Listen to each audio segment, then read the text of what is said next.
గత నెల రోజులుగా కొత్త ప్రభుత్వం ఏదైతే వచ్చిందో మరి అధికారం కోసమేమో అడ్డగోలుగా హామీలు ఇచ్చినారు. నోటికొచ్చిన హామీలు 420 హామీలు, ఒకటి రెండు కాదు, 420 420 హామీలు, బ్రహ్మాండమైన హామీలు, ఒకటి రెండు కాదు ఇచ్చి ఆల్రెడీ ఎత్తగొట్టే పని మొదలు పెట్టినారు. మీరు చూస్తూ ఉన్నారు.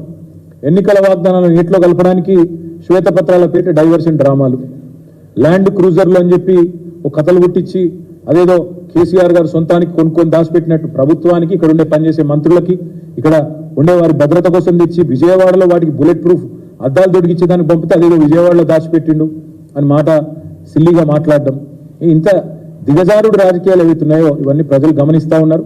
ఇవి కేవలం వాళ్ళు ఇచ్చిన 420 హామీలను ఎగేసేటందుకే ఈ డైవర్షన్ డ్రామాలు ఆడుతున్నారని తెలంగాణ ప్రజలు పూర్తి స్థాయిలో ఇవాళ అభిప్రాయం కూడా వస్తూ ఉన్నారు.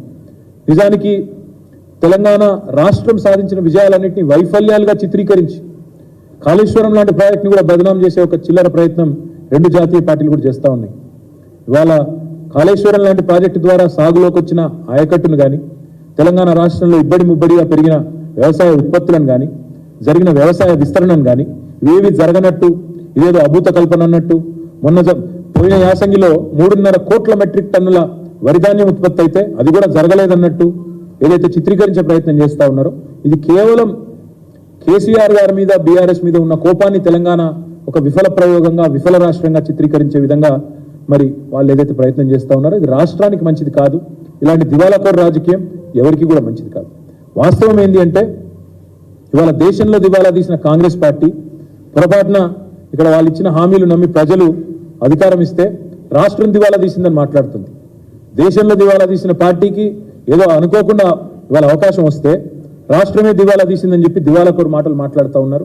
ఇది మంచిది కాదు. అందుకే తెలంగాణ ప్రజల్ని కోరేది బీఆర్ఎస్ దళం ఉంటేనే, బీఆర్ఎస్ గలం ఉంటేనే తెలంగాణ ప్రయోజనాలు ఢిల్లీలో పరిరక్షించబడతాయి.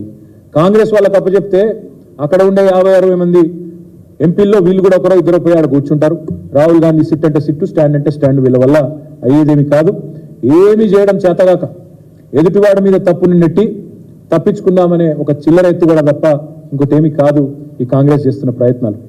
అబద్ధాలు, అసత్యాలు, అర్ధసత్యాలు అన్నిటినీ పోగేసి అప్పులని, తప్పులని, ఆర్థిక స్థితి బాగలేదని, కరెంటు మీద, కాళేశ్వరం మీద పిచ్చి ప్రేలాపనలు వెళ్తా ఉన్నారు. ఏవైతే వెళ్తా ఉన్నారు ఇవన్నీ ప్రజల దృష్టికి కూడా వచ్చినాయి.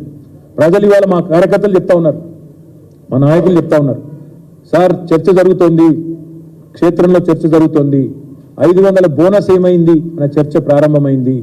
కేసీఆర్ ఉన్నప్పుడు రైతు బంధు బ్రహ్మాండంగా పడుతుండే, వారం రోజుల లోపలనే పడుతుండే. ఇవాళ అతి లేదు గతి లేదు, ఇంతవరకు రైతు బంధు ఏమవుతుందో అడ్రస్ లేదు అనే మాట మాట్లాడుతూ ఉన్నారని చెప్పి మా కార్యకర్తలు, మా నాయకులే చెప్తా ఉన్నారు.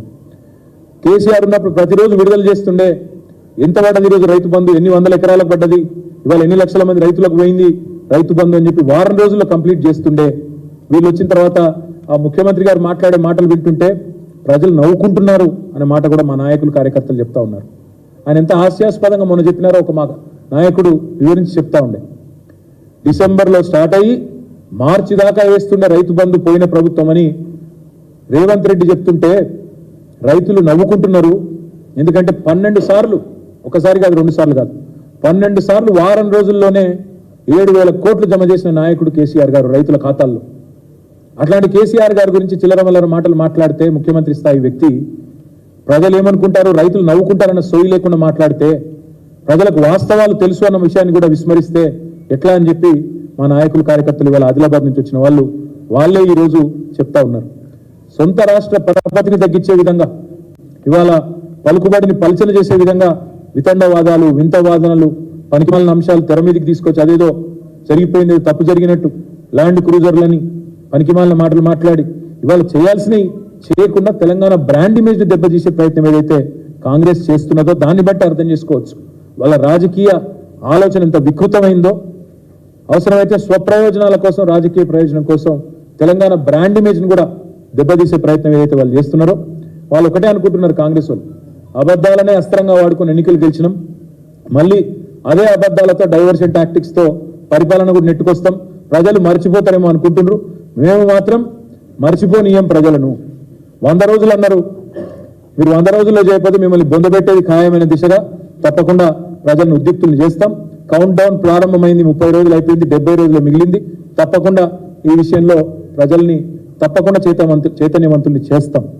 ఒక అబద్ధాన్ని 100 సార్లు చెప్పి నిజమని తిమ్మిని బమ్మిని చేసే ప్రయత్నం ఏదైతే చేసి మరి ఫేక్ ప్రాపగండాతో సఫలమైనరో ఎలక్షన్లలో, దాని పరిపాలనలో కూడా ప్రయోగించే ప్రయత్నం చేస్తూ ఉన్నారు.